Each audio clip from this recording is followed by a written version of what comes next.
Hey everybody, let's do a 10-minute in the rain on our Cornish Cross chicks. I just got through putting this tarp on. I had to change their tarp out. We had a little shower this morning, so I rushed out and threw that on super quick. It's just had a couple little holes in the top. This one's a little older as well, but it doesn't have the holes like that other one did. But just want to talk about the Cornish Cross a little bit. They're doing great. Got 20 per pen. We just moved them out here last week, and we started right over there. And we've moved them a few times. As you see, I got some things out I'll talk about here in just a second. Because not last night, but night before last, we had something try to dig in the pen. Not sure if it was these guys. Mia, come on. These guys, there's Odin up there. Wasn't sure if it was them because my wife lets them out during the day and they like to run around and come straight down here and aggravate the chicks. They don't really bother them, but I'm not sure if it was them trying to dig in or if it was a predator. But we'll talk about that here in just a minute. But let's look at the birds. They're doing great. They're constantly wanting to get out. As soon as I open the door, they just ran out of food. So I got to feed them. But they're doing fantastic. They're feathering out really, really well. And I absolutely love them. So far, so good. They've been tearing this grass up, scratching, and just doing everything we want our birds to do. Now, these are, for you guys that don't know, these are the Cornish Cross birds that we raise. We've tried the Freedom Rangers before. I didn't care for them. They're a super spunky bird now. I did like that part of them because after a while, these guys here will get real lazy and they'll just outgrow themselves. But they're raised for meat. The Freedom Rangers were as well.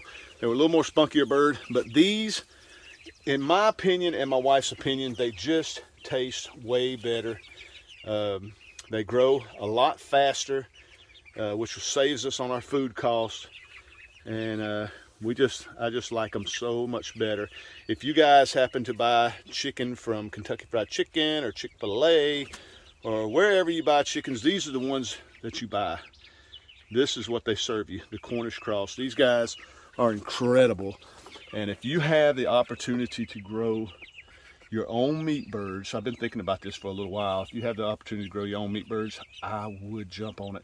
You can order your chicks from just about any hatchery online. They'll ship them in the mail. You pick them up, raise them up in a little brooder house. You don't have to raise them in these movable pens. My neighbor, 2 farms down, he has one big permanent pen. And last year, we actually did a comparison. I moved my birds every day. He didn't move his birds. His birds actually averaged a higher weight than mine. His birds were almost a pound bigger than mine. He grew some big birds, and not sure what he was doing different. We fed him the same thing, but he had a lot less work as far as moving these pens every day, because I do have to get out here and move them. We have everything so far on chains, where when we move the pen, the feeder moves with it. So what I'll do is I'll come out here, feed the birds. They, of course, jump on the feed.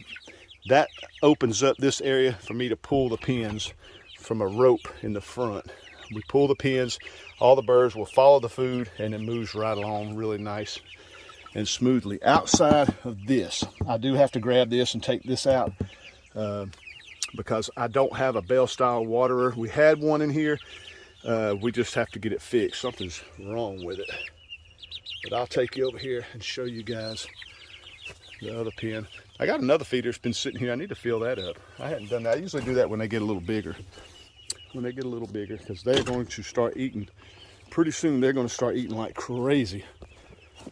But the other pen is doing really good too. And you can see they still got food. I just fed them a couple of hours ago. But this is our bell style water. I love this thing. The only downfall of this is I like to try to wait till this is low, when the water level's low, because when you're pulling the pen, you're pulling this big giant thing of water as well. We just got it on a chain, and we have had it break a couple of times, and we just have to drill another hole and hang it up. but it goes to swaying real bad when you're pulling the pin, and I'm scared it's going to drop on the birds because we have had it drop more than once when it's full. I always try to make sure it's low, but pretty soon we'll be moving the pins daily. I move them about once every 2 days right now, and I need to move them now. You can see all the gray on the ground, the brown on the ground, you know what that is. So they need to be moved this afternoon when I feed them again. I feed them in the mornings and in the afternoons. And Mia, would you get out of there? Mia likes the scraps. Mia, go. Thank you, honey. She likes, her and Odin both like to walk behind the pen and do what dogs do, get real gross. But while I got time, these guys are doing great though. They're really doing good. Last night I came in here, we didn't have any predator problems. I want to talk about our predator problems while we got a few minutes left. Like I say, I like doing these little 10-minute farming videos. I can run my mouth really, really fast. Explain to you what I want to talk about in 10 minutes. But what I did for our, I'm not sure what it is. One year we had a fox that was driving us crazy, and he followed the pen throughout the yard. He would dig a perfect hole, grab a bird, and you knew he'd grab a bird because there'd be feathers strewn through the yard into those woods right there. Right here, they don't really, they might come over here, but this is the lake. Just outside the brush pile, you can't see it from here, but just on the other side of the brush. I'll show you that in a minute. On the other side of the brush is a pond. There's our lake. So we think the majority of the predators are coming from over there. I did put a trap out 2 nights ago, and I hadn't caught anything yet. Got a trap there for anything that comes through here. I'm about to run some electric wire around our garden. I'm about to start putting our garden in, but I'm going to run an electric fence around our garden. I'll tell you guys about that on another video, or maybe a gardening video. I'm going to run a medium size, about a knee-high wire, and I'm going to run one just a couple of inches off the ground for any little low-lying predators, raccoon, possum, stuff like that. Hopefully it'll help a little bit. I do have solar alarms. Got one here, so if anything comes through here, I got them set. The reason it's not going off now, I got them set to go off at night. They got a setting on there. You can set them at night, just to go off at night only. It's got a real high-pitched siren. The dogs hear it, they go crazy, and I let them out. And it's got flashing lights, real bright red flashing lights. This owl,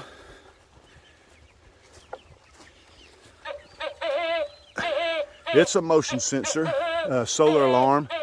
Those eyes don't look like much now, but at night, they light this whole area up with little red dots. The whole area will be lit up with little red dots.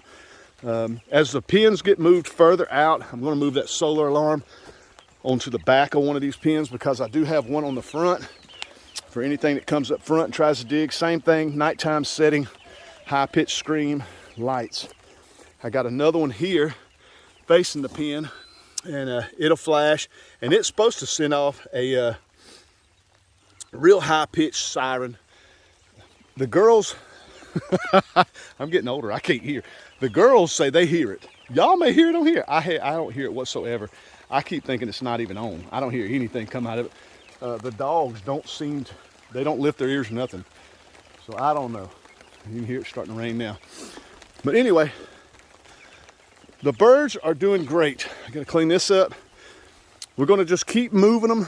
I was actually gonna run one around this tree and run one around the other tree and then meet them back up. But now that I think I have some predator problems, I don't want to separate the pins. I want to keep all the solar alarms together. Like I say, that one way over there, I'm going to put on the back of one of these pins. So I got the front, the back covered with an owl of that. Hopefully it works. Like I say, last year we were getting picked off. He didn't get all our birds, but he got a bunch of them. I think it was a fox. But I think later this weekend back in the woods, I'm going to set some more traps, because the DNR here in Georgia have opened up raccoon and possum season year-round in the state of Georgia in order to increase the turkey population here in the state. So that's a bonus for us. I'm allowed to trap possums and raccoons on my property all year round. So I've been lazy about it here lately. I'm really about to start getting back on them to try to help us out a little bit and to keep our little birds safe until we need them, which will sneak up on us really, really quick.